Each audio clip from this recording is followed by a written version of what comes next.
Ve saygıdeğer misafirlerimiz şimdi de konuşmalarını yapmak üzere Amerika Birleşik Devletleri Dışişleri Bakanlığı Ticaret ve İş Dünyası Özel Temsilcisi Sayın Lorraine Hariton'u alkışlarınızla kürsüye davet etmek istiyorum.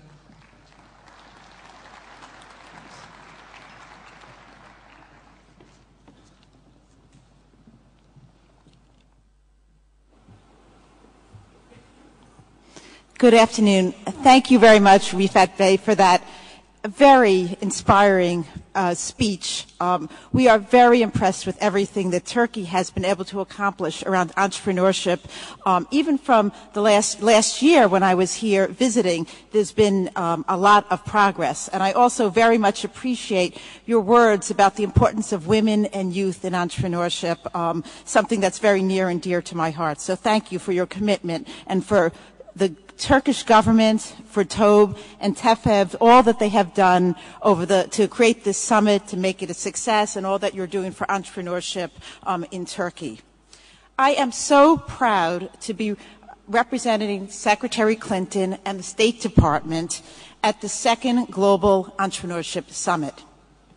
It is really a thrill to be here to witness the tremendous talent from all over the world. In fact, I've sat in on some of the GIST, the Arabia 500, and the youth summits, which I'm sure many of you have had, and know that it is very exciting to see these truly talented entrepreneurs and what they are accomplishing. I spent most of my adult life in Silicon Valley, and I was privileged to see the wealth of talent there. Innovators and entrepreneurs like Steve Jobs and Mark Zuckerberg were household names and local heroes. What I have realized since coming to the State Department from Silicon Valley is that the phrase that Secretary Clinton has coined, that talent is universal, but opportunity is not, really rings true. And that there are talented innovators all over the world, but sadly, not all innovators have the opportunity to pursue their dreams. And that is why, when I came to the State Department, I asked Secretary Clinton to support me in promoting entrepreneurship as a key tenet of our foreign policy agenda. Luckily, President Obama also recognized that entrepreneurship is a powerful force for creating and lifting people out of poverty. This is precisely why, in Cairo in June 2009, he committed to making entrepreneurship a cornerstone of our global engagement strategy. In April 2010, as many have mentioned, we had the first presidential summit on entrepreneurship. And we are continuing on here with the leadership of the Turkish government to create that tradition.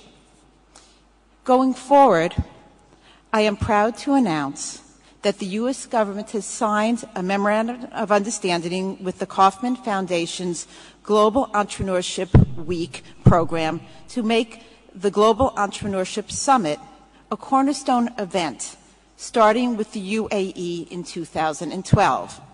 Jonathan Ortmans, head of the Global Entrepreneurship Week, will be talking in more detail about this later.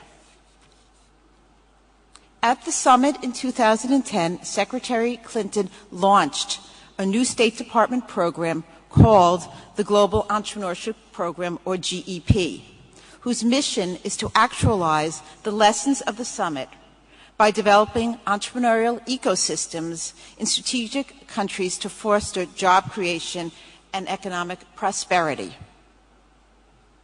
We owe a great debt to Stephen Koltai, who was the visionary and energetic founding director of the Global Entrepreneurship Program and is actively working here in Turkey and around the world on entrepreneurship ecosystem building in his role as a private citizen. We also will be hearing later from Shelley Porges, the new director of the Global Entrepreneurship Program, a successful entrepreneur and executive in her own right, who is aggressively taking the program forward. GEPs works with partners from the public, private, NGO, and academic sectors in 6 areas critical to entrepreneurship's success. We Identify promising entrepreneurs. Train them. Connect them with investors and institutions that can sustain their growth. Connect them with mentors. Improve their success to financing. Encourage a more conducive business environment and celebrate their successes. GEP has launched programs in Egypt and Indonesia and now Turkey through a partnership between the U.S. government and TOBB.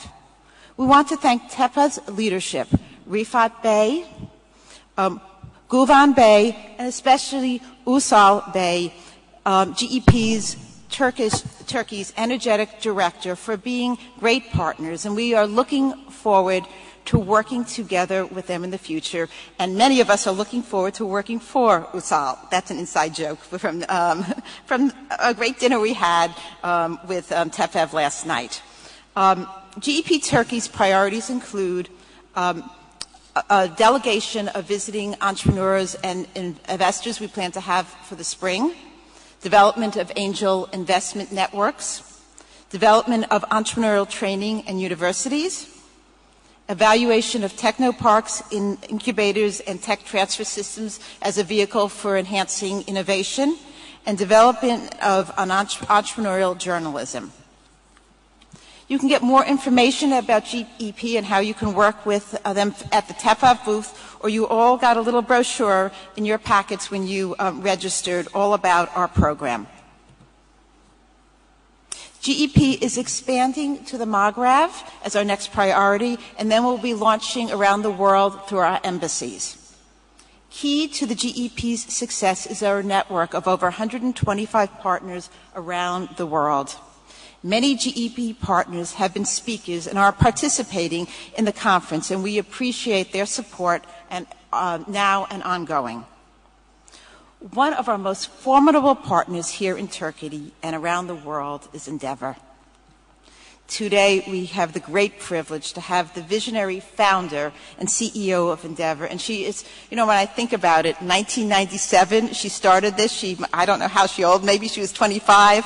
It's incredible that she was able to even think about the importance of this. I just am blown away by how incredible her vision has been. She is going to be our keynote speaker. Linda Rottenberg was named one of America's best leaders by U.S. News and World Report and one of the 100 innovators of the 21st century by Time magazine. Since 1997, Endeavor has been leading the global movement to catalyze long-term economic growth by selecting mentors and selecting, mentoring, and accelerating the best high-impact entrepreneurs around the world. Headquartered in New York, the organization has offices in 15 countries across Latin America, Africa, the Middle East, and Asia. In the past decade, Endeavor has screened over 28,000 entrepreneurs and certified 600 high-impact entrepreneurs. And Endeavor entrepreneurs have created over 150,000 jobs and annually generated $4.5 billion in revenue. Join me in welcoming Linda.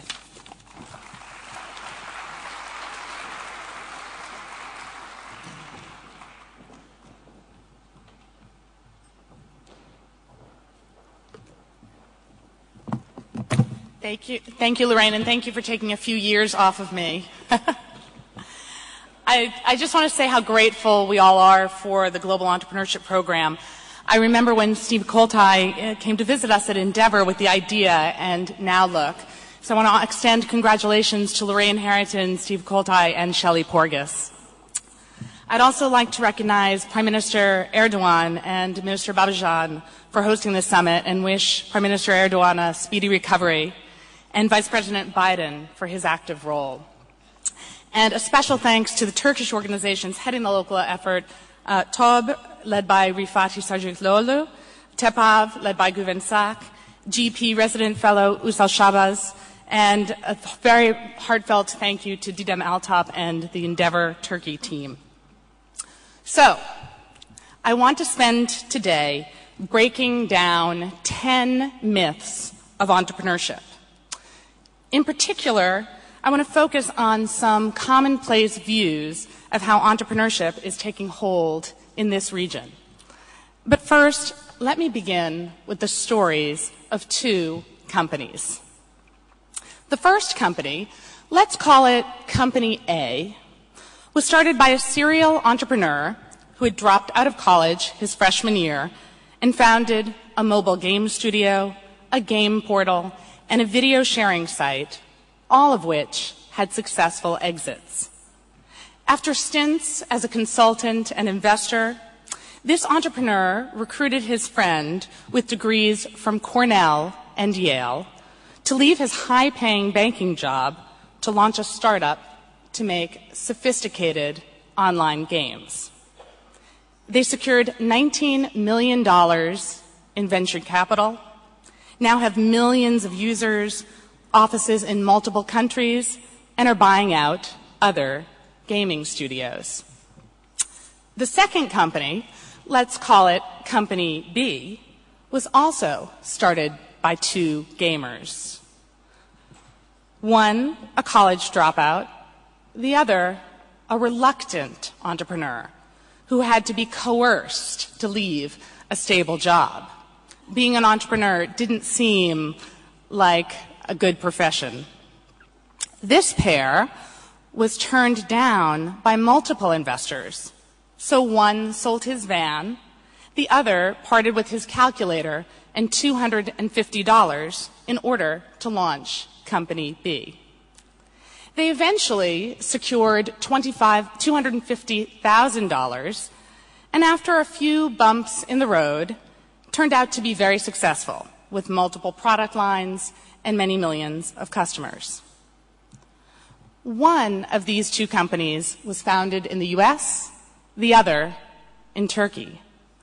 Can you guess which? Company A, Peak Games, was founded just last year by two Turkish entrepreneurs, Hakan Baş and Sidar Şahin. And it's already one of the top 10 gaming companies in the world. It builds social games that target emerging markets and already boasts 16 million Facebook users across the Middle East and South America. Company B is Apple Computer, started by Steve Jobs and Steve Wozniak. I left out Jobs' garage, which would have been a dead giveaway. So for the first myth I'd like to bust is that Silicon Valley has forever been and forever will be the paradise of entrepreneurship, where venture capital grows on trees and innovation always blossoms.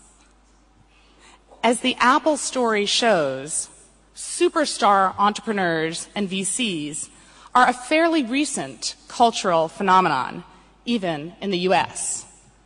And right now, there's a healthy debate going on in America about how to keep the American spirit of entrepreneurship alive. Meanwhile, Peak Games demonstrates that entrepreneurship has now gone global. Innovators from around the world can imitate, emulate, or leapfrog their Silicon Valley counterparts. In the words of Steve Jobs' hero, Bob Dylan, the times, they are a-changin'. But let's be honest, there's still work to be done to enable entrepreneurship to really thrive in many parts of the world. And that's why we're all here today. I'd like to share a bit more about my own background, and then we'll explode 9 more myths about entrepreneurship. Back in the mid-1990s, after graduating from Harvard College and Yale Law School, and quickly realizing I had no interest in practicing law, I spent several years working in Latin America. It struck me that very few people my age in Latin America were even considering being an entrepreneur. So in 1997, I co-founded Endeavor to help pioneer the global entrepreneurship movement, as Lorraine said, by selecting, mentoring, and accelerating the highest impact entrepreneurs around the world. Because of my experience, we started in Latin America. And everyone said we were crazy. Then, in December 2006, We launched an office here in Turkey, followed by South Africa, Jordan, Egypt, and Lebanon. And people said, we were really crazy. By the way, my own experience and that of almost every entrepreneur I've met has led me to develop this phrase: crazy is a compliment. Endeavor's experience in this region has been helped considerably by the Global Entrepreneurship Program. At last year's summit in DC, I re-met Arif Naqvi, founder and group CEO of Abraj. Our mutual friend, Fadi Khandour, had tried to introduce us several times before, but Arif had succeeded in avoiding me before the summit. And after the summit, Arif joined us at an Endeavor selection panel here in Istanbul. What will it take for the Endeavor model to truly scale? Leave it to Arif to help us think big. I'm thrilled that Arif has since joined our global board, and with the support of Abraj as a global partner, along with our phenomenal board members around the world, we've doubled down on Endeavor's growth. We're calling our new 5-year plan Endeavor 3.0. To be honest, I initially called it Endeavor 2.0, but was told I would be banished from Silicon Valley unless we upgraded to 3.0. This month, Endeavor launched our first Southeast Asian office in Indonesia, and we're close to opening in Saudi Arabia. We have expansion teams visiting Morocco, the United Arab Emirates, Malaysia, Vietnam, Poland, and Greece, with the aim of being in 25 countries by 2015.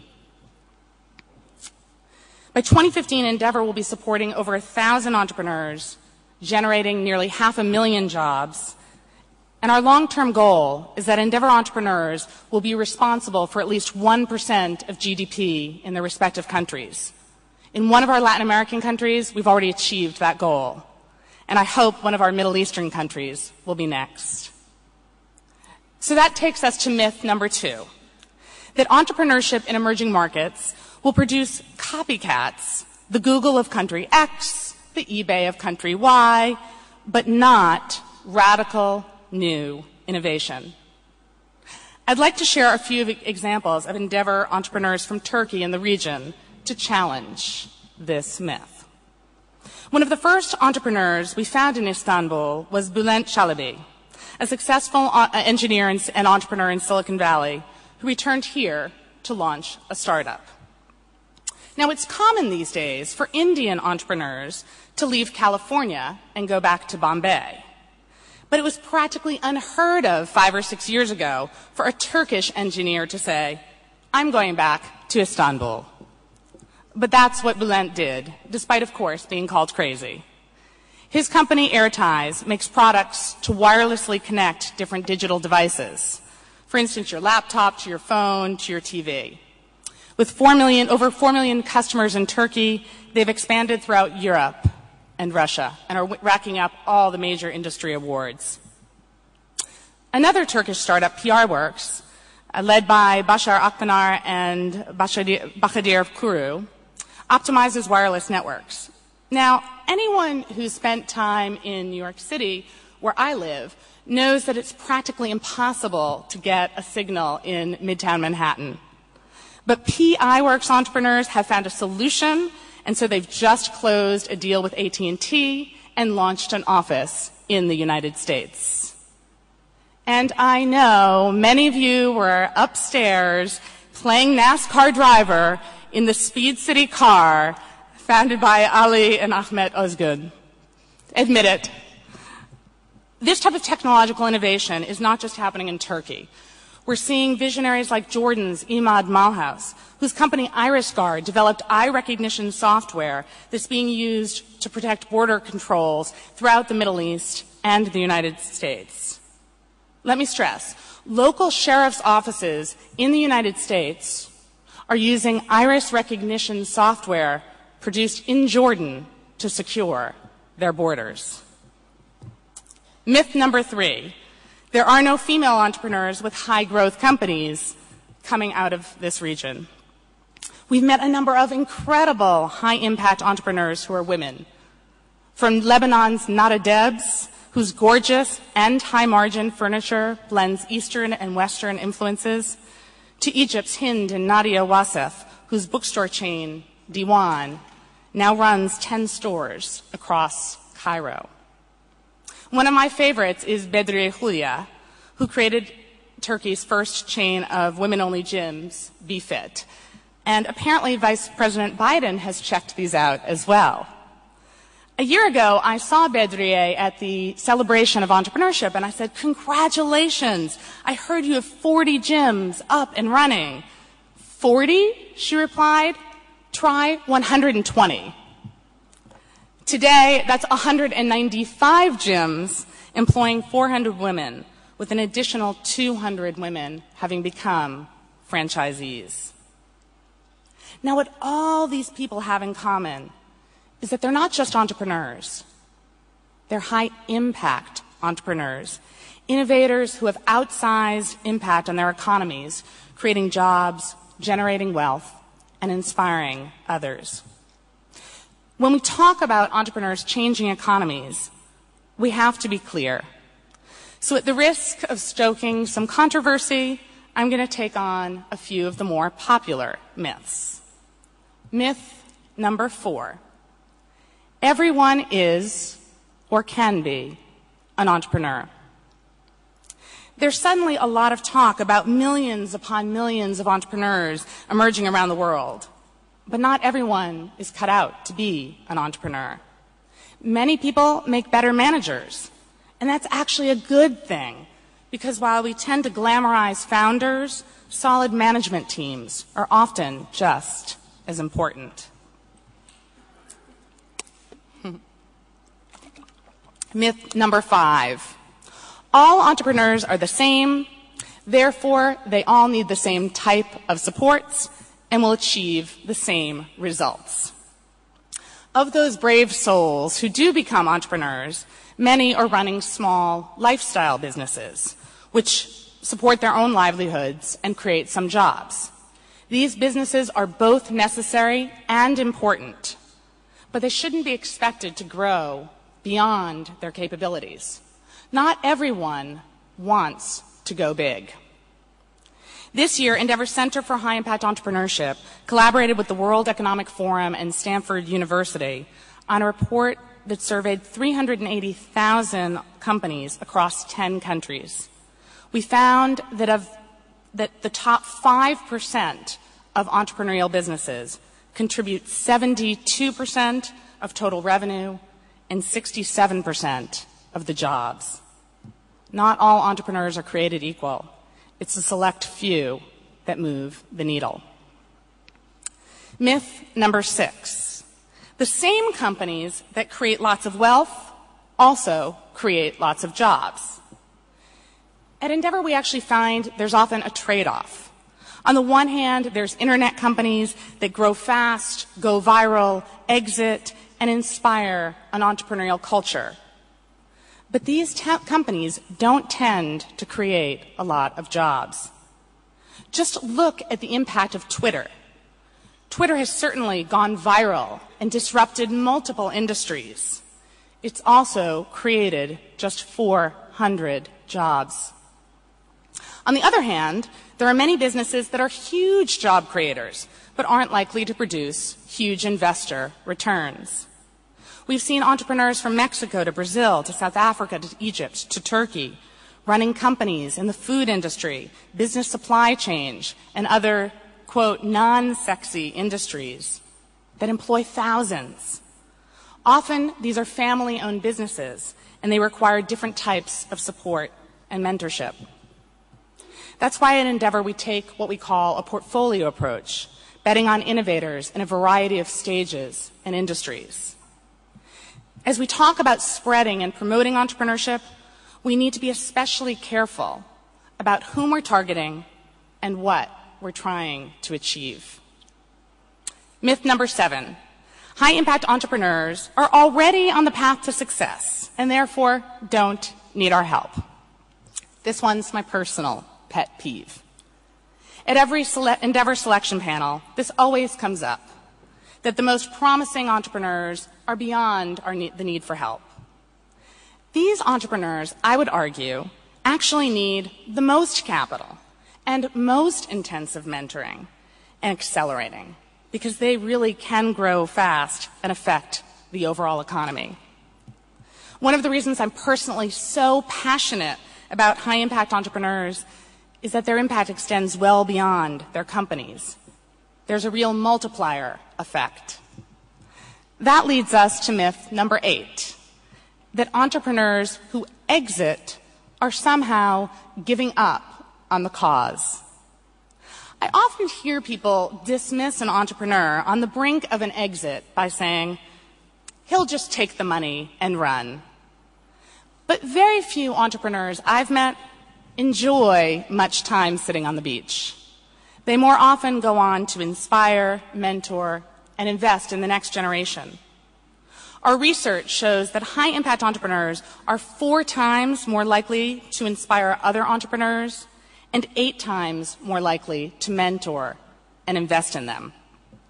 We saw this in the United States with the so-called PayPal Mafia, the network of entrepreneurs who launched the top money transfer service and went on to found and help countless of other startups. For instance, Reid Hoffman co-founded LinkedIn, which went public earlier this year. He also became one of the early investors in Facebook and Zynga. He's also an Endeavor board member and spends a lot of time mentoring entrepreneurs now in Turkey and the rest of the region. I'm so pleased that we're now seeing the international equivalents of the PayPal Mafia, like Fadi Khandor of Aramex. One of Fadi's mentees, Sami Toukan, launched Maktub, the Amman-based Arabic online portal that sold to Yahoo. Since his exit, Sami has become a popular mentor and angel investor. Today, scores of dreamers around the region are saying, I want to be the next Maktub. Or consider Endeavor entrepreneur Khalid Ismail, who at the height of the Egyptian revolution sold his Cairo-based firm Sizdasoft to Intel. Khalid then became chairman of Endeavor Egypt to help cultivate the next generation.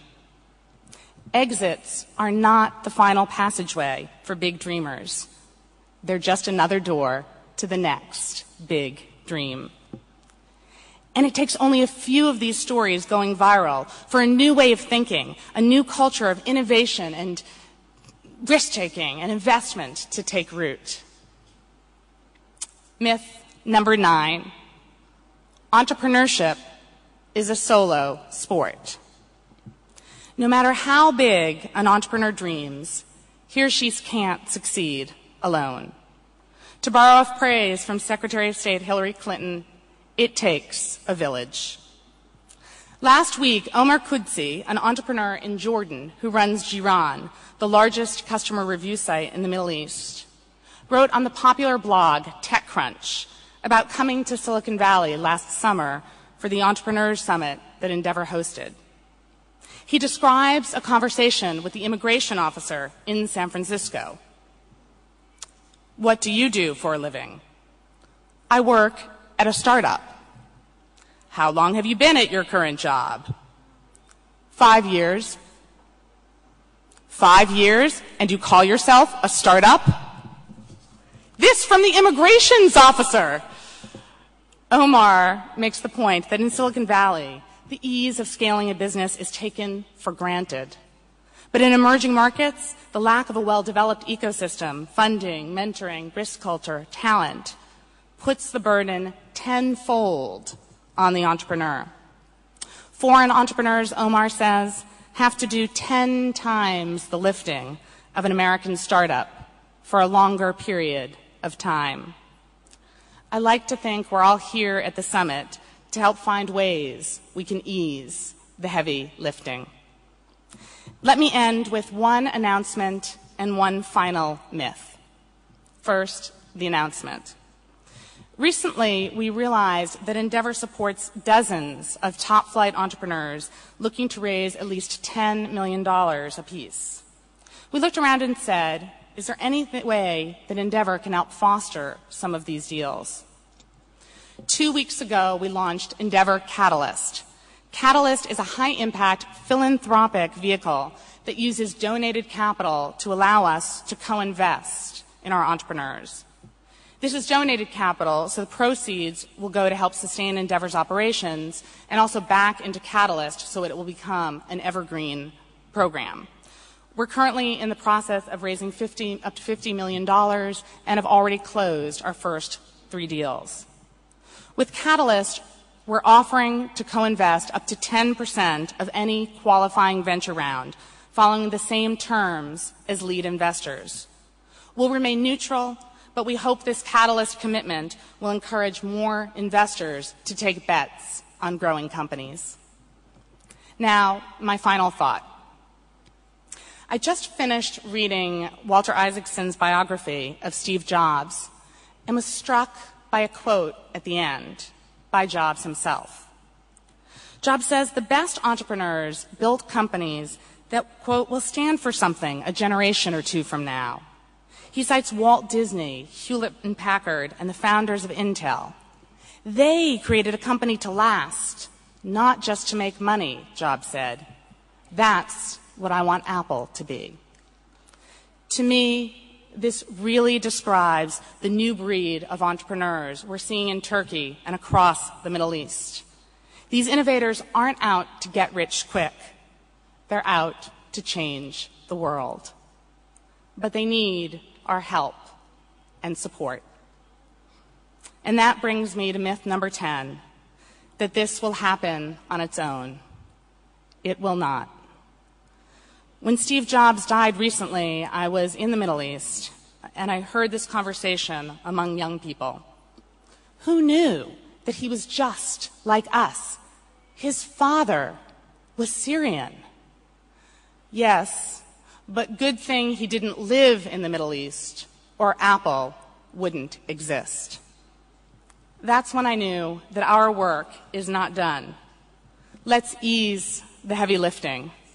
Together, we can make the Middle East the cradle of civilization, the new cradle of entrepreneurship. Thank you. Thank you, Ms. Rottenberg, for your participation. Thank you.